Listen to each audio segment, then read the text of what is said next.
levity. Let's kick this off. John, you were the first employee, and by way of introduction, that's what this question is designed to elicit. You were the first employee of McCaw Cellular. You founded Western Wireless and VoiceStream, and both were eventually acquired by well-known players in the telecommunications space. You've also had successful international wireless investments, and in the sports realm, you were a minority investor in the Seattle Supersonics NBA team. And when Howard Schultz of Starbucks fame, the majority owner, uh, was talking about selling the team to Clay Bennett, you strenuously objected, warning that Mr. Bennett was going to move the team to Oklahoma City, which he did a few years later. And now, and most importantly, you're the lead owner of the surging Seattle Mariners, who are the American League Western champs and are poised, hopefully, for a big playoff run with Cal Big Dumper Raleigh, a threat to hit a home run at every time he's at bat. That's a long wind-up, please forgive the pun, to this question. What prompted your decision to go from successful telecom executive to owner of your hometown Major League Baseball club? Well, thank you, Mark, Mike. It's wonderful to be with your group. I followed your great success from afar, and take great joy and pride in the success that you all have had at CostQuest. Um, the the passion we had for baseball was always there from, like most kids, I associate baseball with family and playing catch with my dad in the backyard now 60 some years ago. And that was always there. I think someone gave me the advice once that the best way to get involved in sports is to make a lot of money doing something else and then get involved in sports. And that, I have to confess, is probably the wise formula these days. The same guy was Bill Daniels, who spoke to my business school class, said best way to make a small fortune in sports is to start with a large one and buy a team. Um, but the dynamic, I think, is that um, I think you learn a lot in business that's applicable in sports. Uh, a sports organization is really two organizations. We have a president of business operations and a president of baseball operations. And while they cooperate and we focus a lot on the theme of one Mariners, they really are distinct. The activities that you're involved in on the business side are frankly not that different than what you do in any business. There's a team in sales. There's a team that runs the ballpark. That's the equivalent of the engineering team in wireless. There's a team in HR and marketing and accounting, and all those folks do their jobs. And then there's a separate organization that just runs baseball. We think of ourselves as being the major league team, and like all major league teams, the focus is on the 26-man roster that plays in the big stadiums. But we have over 200 players that work for us. We have affiliate teams at 4 levels. We have a complex team in Arizona. We have a team in the Dominican Republic that plays in the summer and the winter.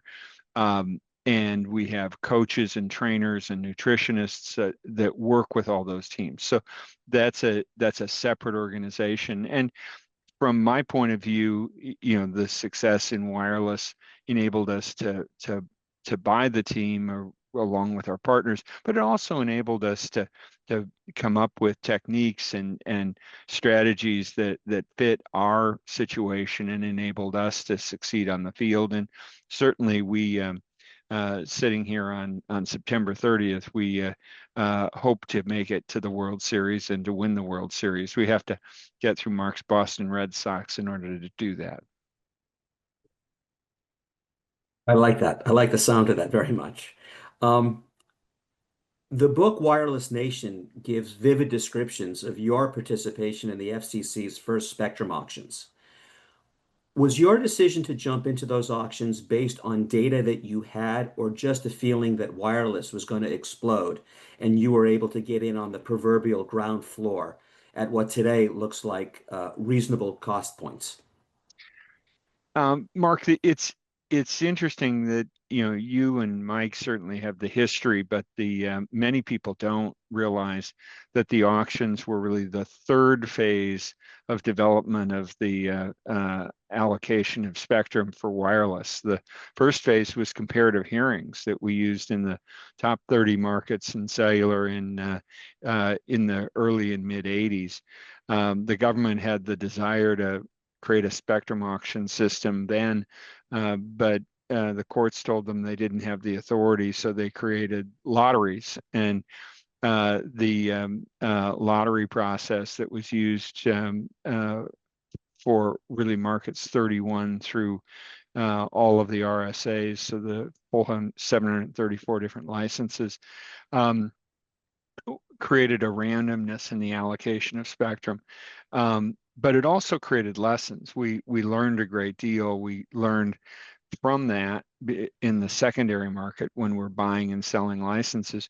We learned the value and how to value licenses. And so when it came to auctions, beginning in the PCS rounds in 94, the opportunity for us was to really take advantage of that. And I think that the Western wireless experience that we had in putting together the map and in rural areas and the macaw experience, which was more in urban areas, um, probably made us more effective in valuing licenses than others, and we remained relatively disciplined in the auction process.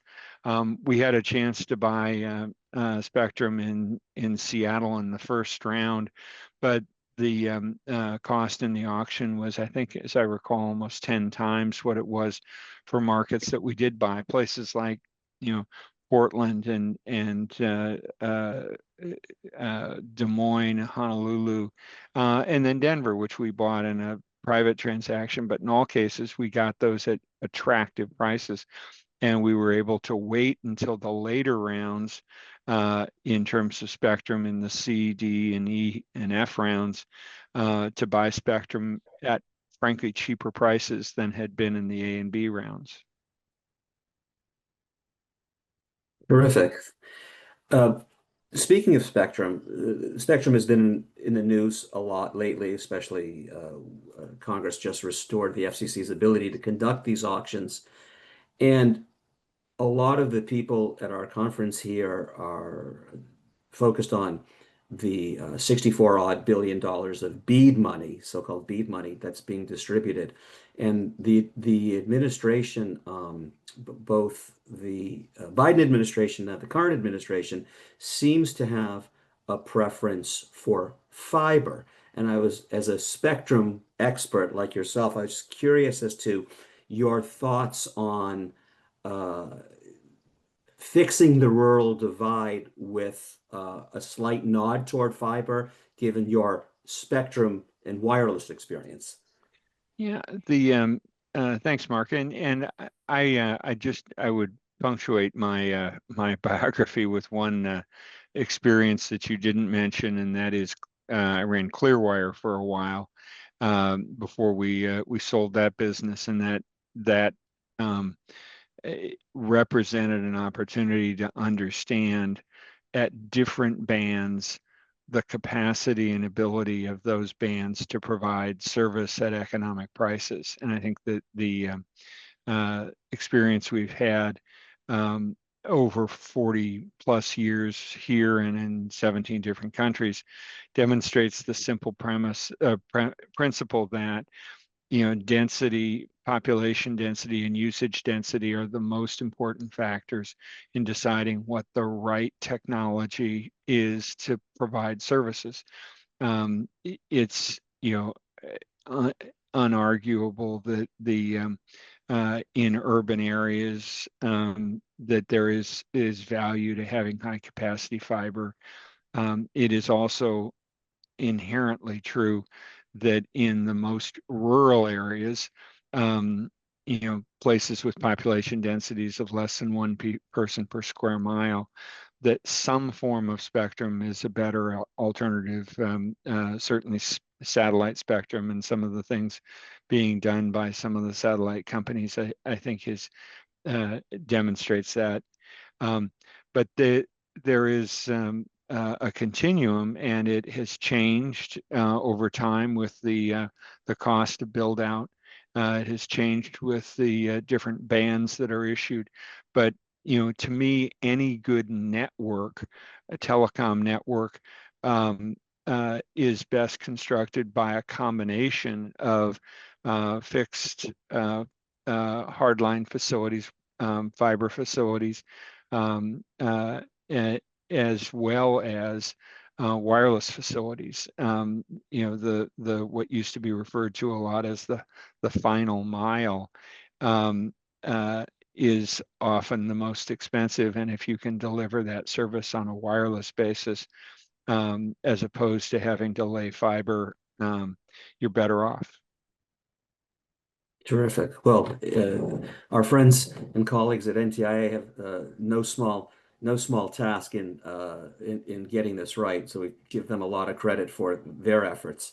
When you founded VoiceStream, which is now everybody knows as T-Mobile and Western Wireless and Western Wireless International, how much of your decision making was data driven, especially when you were contemplating providing service? In those underserved areas. What kind of data were you examining? The quality of data and the ability to analyze data has changed dramatically during my career.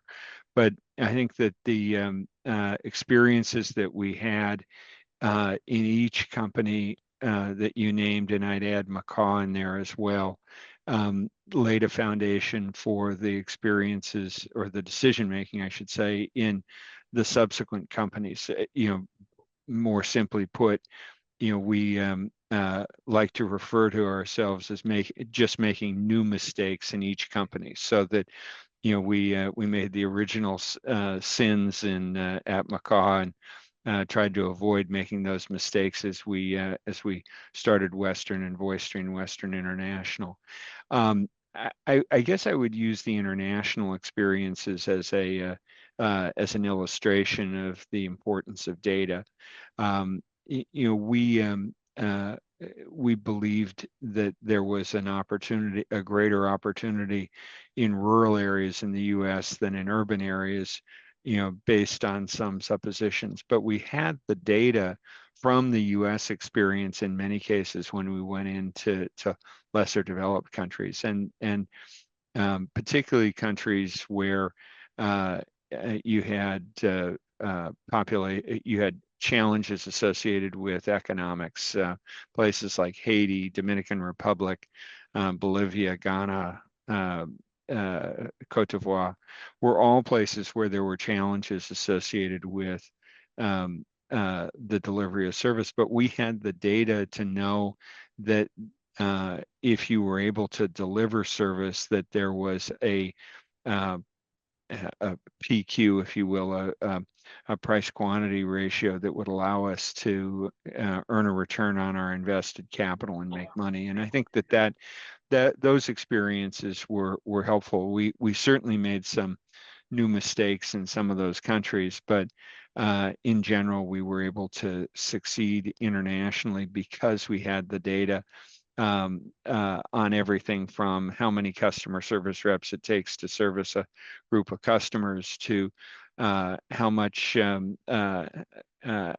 much traffic, how many Erlangs of traffic would be used in each cell site in order to more effectively design the systems. With the abundance of data that is proliferating these days, how do you parse that volume into confident decision making? I think that is evolving rapidly. I mean, the dynamic of um, I did the original models for Macaw Cellular on an Apple 2C, I think it was. The capacity of the computer was so small that I had to separately load the revenue, the subscriber, the expense model. We had 5 different models, and then I would um, uh, by hand create a spreadsheet that took all the first 4 models and to create the fifth, the financial statement model. The dynamic that's a bit of a metaphor for the decision making, because the speed with which we've been able to make decisions and sort out alternatives has grown as processing capability has. And I think that AI represents an enormous opportunity for us. If you think about everything from where do you locate, where it's optimal to locate cell sites as you're building a new system, to the ability to respond to customer inquiries and do that with a voice activated system that runs on AI. All those things are improving, and I think that we will continue to see that.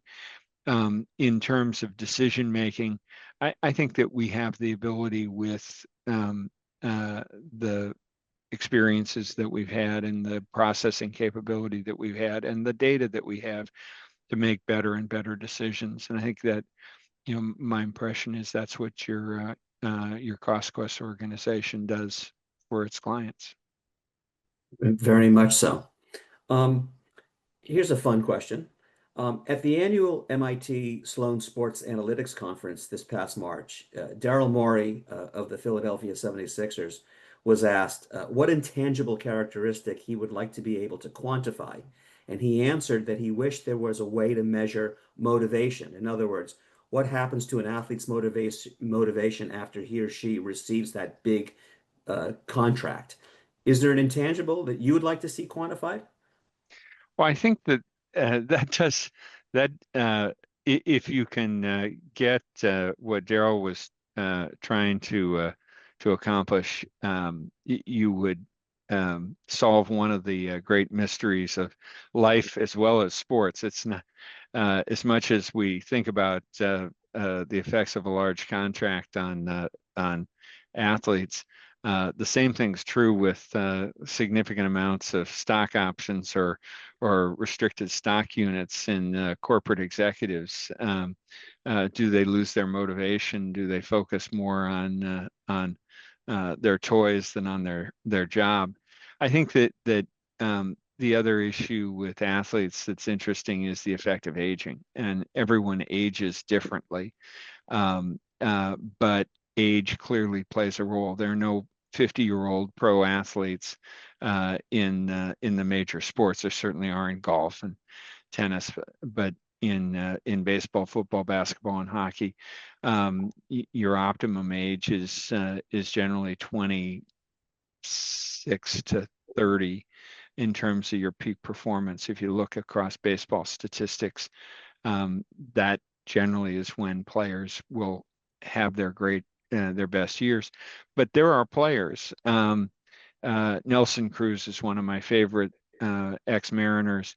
Nelson was hitting 40 home runs a year in his late 30s, and Raul Ibanez set a record as a 40-year-old in terms of home runs hit. If you could figure out the aging process and whether a player is going to be capable of performing at their peak level at 35 as opposed to 28, it would make a huge difference in the way you recruit and place athletes and the way you use them. But I think that uh, the interesting thing about Daryl's point is, I think almost inevitably in issues like motivation, you're trying to take a subjective quality and quantify it. And that, is inherently, I think the most difficult thing to do, whether it's a customer or fan in our case, their propensity we look for their propensity to return or their likelihood to come back to another game. But the in many cases, their experiences are colored by whether they are being asked that question at a game that we won or we lost. and so there are all these mixed motivations that they have. If we win a game, we know fans are more likely to come back than if we lose a game. Um, Many of our guests here are looking at how the $42 billion worth of BEAD money, federal funding for the Broadband Equity Access and Deployment Program, can best be utilized on a state-by-state basis to bring service to the unserved and the underserved. As somebody who pushed successfully for federal universal service funding for rural wireless in the late 90s and early 2000s, can you tell us if your approach on the business or even on the advocacy side back then would have been different if you had had the kind of data tools that exist today? I I think that they would have been. We what we had to do was persuade people that it was worthwhile for wireless to be a part of the mix. It goes back to the question about networks. We believe passionately that it was more economically efficient to deliver service in rural areas, and we rolled out. Mark, you were involved in rolling out service in the Pine Ridge Indian Reservation, and we argued in Congress. Fortunately, we had some, terrific supporters. Byron Dorgan from Senator from North Dakota was critical. Mike Gallagher, who was at NTIA, was critical, and it was data that persuaded them. We were both, analytic. Uh, Quantitatively driven people. And so it was our ability to demonstrate that we could deliver quality service at a low price if we had the ability to invest, and that the government investment in universal service would enable us to do that. So after, I think it was 96 that the original act was passed in Congress, and after that, we had to go state to state, and you were involved in Mark in selling to state public utilities, public service commissions. Some cases, many cases, elected PSC commissioners that if they supported us and helped us, we would invest money in their states, and that they. I remember a conversation with the elected commissioners from one state, and because they were elected statewide, they knew the state, they knew every nook and cranny of their state, and we would talk about how this is an area we're thinking about investing in, and they said, well, no, there's a new shopping center going in this one spot, and you should do that there. But it was the data that we had on traffic patterns, and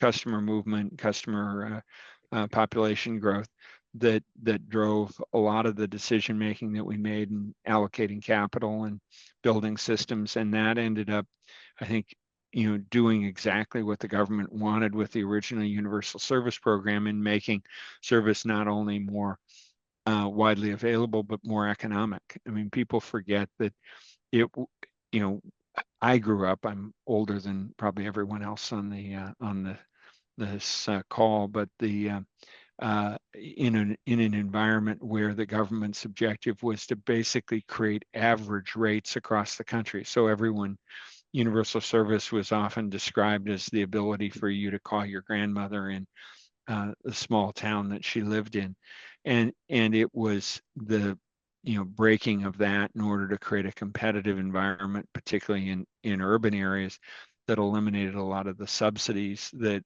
then flowed to rural areas, and that forced then the providers of service in rural areas to get smarter and get more economic, and that was data driven decision making.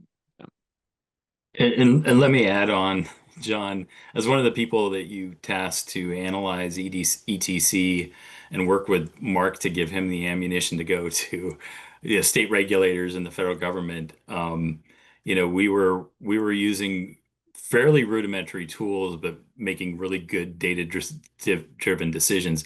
However, I look back on it, and we were using physical maps and drawing circles, and I wish I had more, advanced geospatial models and things like that. But we did a pretty good job with the data that we had.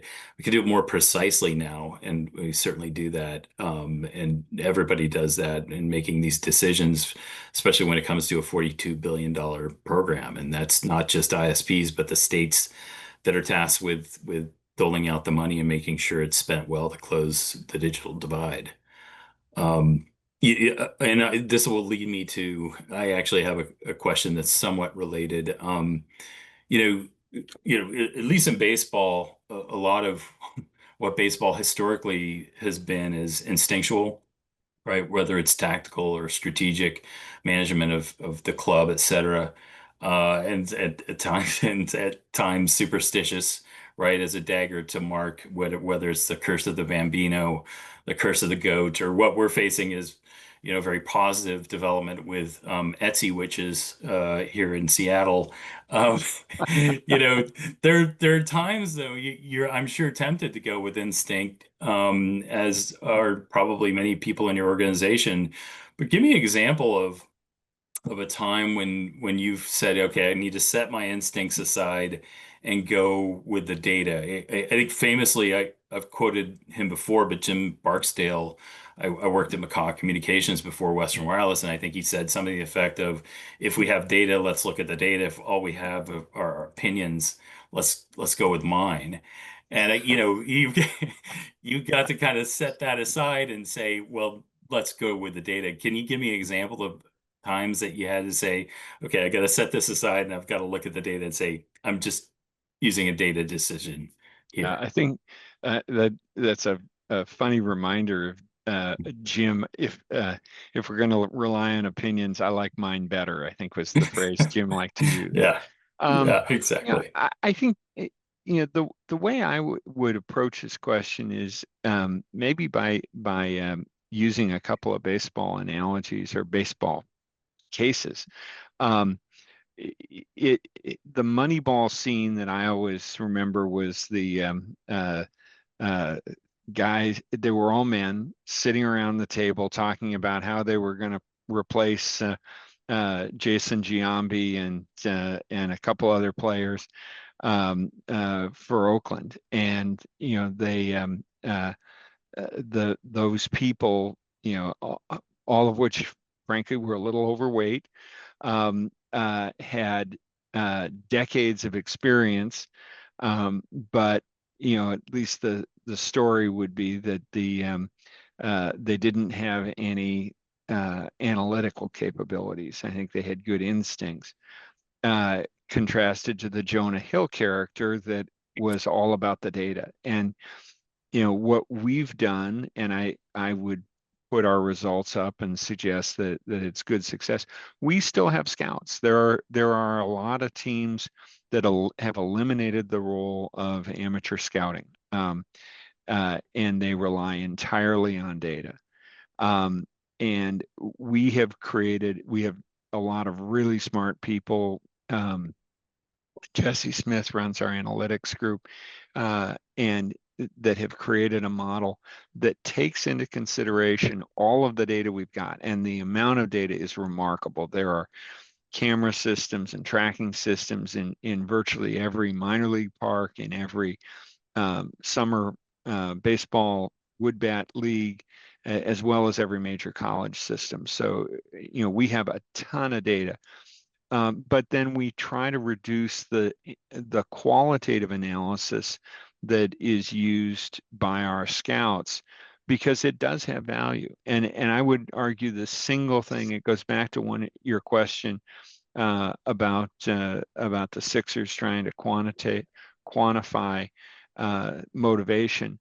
The dynamic is, we have Andy McKay runs our high performance group, and or player development group, I should say. He goes into the home of every player that we're thinking about drafting and talks to the kid, and meets the parents and finds out the qualities that we think will enable the player to succeed. And I look at players that Andy met as high schoolers, like Cal Raleigh, it's hard to do this on the international side. So, but our pitchers, George Kirby, Logan Gilbert, Emerson Hancock, and I think we have um, uh, put together a staff of people, and we haven't had issues with motivation. We haven't had issues with hard work, in part because I think we've identified players that have the ability to mature and grow and contribute to a team. And there are players, and I won't name names, but there are players that have the five tools and the ability to succeed, but don't have the qualities, the human qualities, the personal qualities that enable them to do that. And then I'll use one other example. Our manager, Dan Wilson, grew up as an old school player. Dan's in his mid 50s, had a dozen years as a successful catcher with the Mariners, is loved by everyone who he comes in contact with, our players, our front office, our uh, coaches, all adore Dan because he is one of the most kind and thoughtful human beings in the world. And Dan meets every day with our analytics people, and he has coaches that have a lot of experience uh, in on the field, and he makes judgments sometimes that go against the data based on his instincts. And over time, he's a self-correcting um, uh, human like we all are, and he figures out and learns, where he's made good decisions and bad decisions.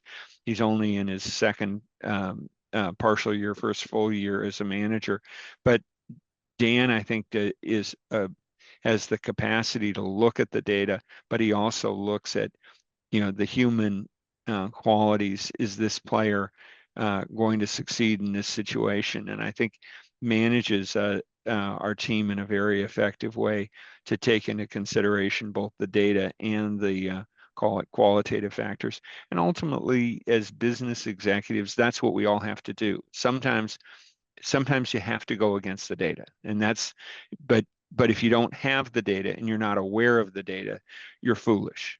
But it doesn't necessarily mean you always make decisions that are driven by the data.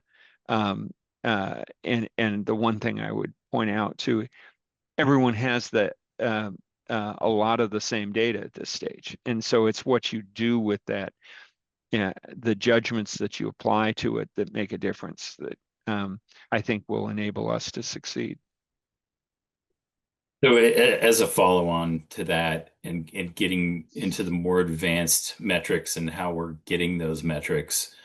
So, has there been kind of a Moneyball moment for you in like the business analytics community in baseball that deserves more attention, or even a book by Michael Lewis, right? Which is a great book. Is it going to be AI? Are you already using AI with the Mariners? We're using it for identifying broadband serviceable locations. What is that for you and your community that's looking at analytics now? Is it AI? How are you using it?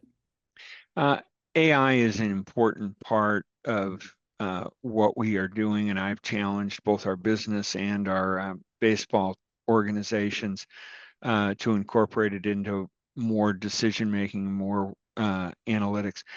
I think the first thing that AI enables us all to do is just deal with larger volumes of data more efficiently. And I think that we accumulate enormous amounts of data in baseball. A lot of it is statistical, but a lot of it's video as well. We have um, multiple camera systems in each ballpark, as I alluded to before, that capture every motion, every movement. One of the things that the industry has to deal with going forward is if you put enough cameras on a pitcher, you have the ability to identify trends, and frankly, uh, we refer to it as tipping, pitcher tipping his pitches. And we know that some teams do invest heavily in those camera systems and the analytics. The teams that most of us would in the industry would identify as being particularly sophisticated with data analytics and therefore AI are teams that are in the playoffs. Great answer and super interesting to hear that.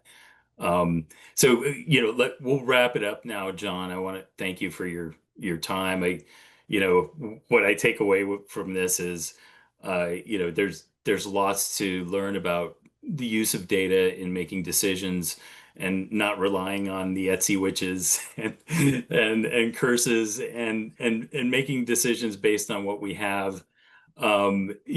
It's super helpful for our people that are attending the conference using this data who are ISPs or maybe state broadband directors, kind of trying to figure out how to spend government money without wasting it, is really important. So thank you for your time. Good luck with the Thanks. playoffs. We hope when this airs that you're deep in the playoffs and going to the World Series. And again, thank you for your time.